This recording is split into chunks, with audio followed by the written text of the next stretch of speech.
in a specific player and a certain player, and we understand that player is Benjamin Šeško, 22-year-old at RB Leipzig. I'm sure many of our viewers have heard me and other reporters mention his name throughout this summer. He's going to be a player we're going to be talking about for some time.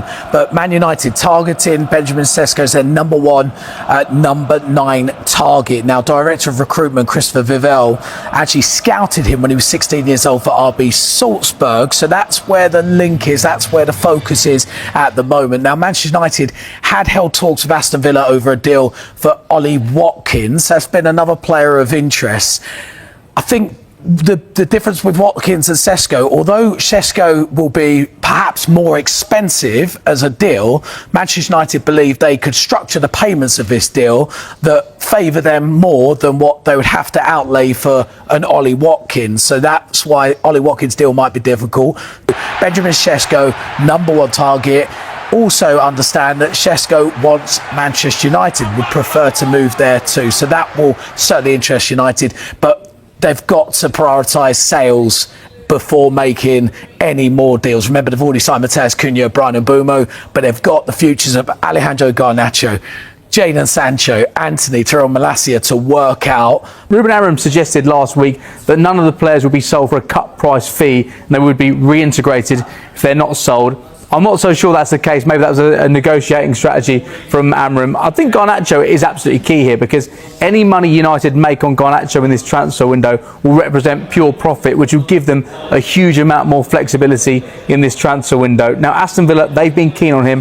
They're understood to be unable to meet the asking price to buy him outright at this moment in time. Chelsea still maintaining an interest despite the fact they signed Jamie Gittins earlier on this summer, but it remains to be seen if they act upon that. Borussia Dortmund are interested in re-signing Jadon Sancho once again. This would be the 3rd time they've signed him, but I think wages are going to be an issue here. Juventus have also held talks. Napoli may now revisit the chance to sign Jadon Sancho, having missed out on their first choice wide option. He's heading to Nottingham Forest. More on him later in the show. As for Anthony, actually I think he helped his market value somewhat at Real Betis last season. They reached the Conference League final and Real Betis would like to bring him back, ideally this season. The issue is, I think they feel like a loan is more feasible. That's what their president has been quoted as saying. It is a case with all these players. United would love to do a permanent deal. They'd love to just get rid of these players in a polite way now because of the wages they're on, because of the amount of money that's been spent on them. If there's a permanent way of getting rid of these players, that would be ideal. If not, you'd be looking at loans with a permanent element attached to that. Okay. I would just say, like James is explaining there, that the priority for United is to offload these players and to ideally get them on a permanent deal. And we thought that was before they could go back into the market. Now, sequence-wise, that's not necessarily the case.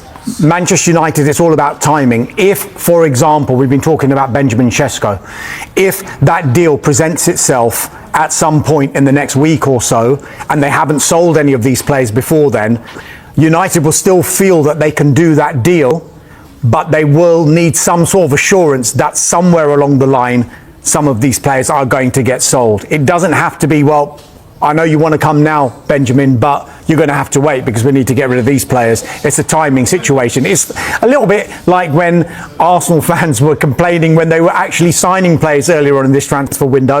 Yes, Zubimendi's great. Yeah, Norgard, that's a good signing. But why aren't we signing a striker? Well, sometimes it's the timing. Yeah. So Manchester United, ideally, yes, make the sales to bring in. Ideally, yeah, but it doesn't necessarily have to go in that order. Okay. Patience, Manchester United fans. Man United urged not to give up on EMI Martinez transfer as horrific Andre Onana is torn apart by ex-Red Devil star for unacceptable displays.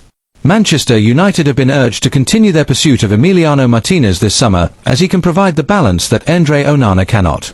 Former striker Louis Saha has claimed that United should continue their pursuit of Martinez throughout the summer window as they need an upgrade on Onana, who has made too many mistakes during his time at the club. Reports, however, suggest that the Red Devils face competition to land the World Cup winner amid rival interest from Saudi Arabia. Martinez waved an emotional farewell to the Villa Park faithful at the end of the season, but he has yet to confirm a transfer away. United's last move for the player saw them propose a loan deal, but Villa knocked back that proposal. Saha believes that they must find a way to make a more acceptable offer, as Onana has turned in a series of unacceptable performances that are not up to the standards demanded by the club. Saha said, Speaking to Boyle Sports, who offer the latest Premier League odds, Saha said, "Emiliano Martinez is a winner, he's a leader, he's got character.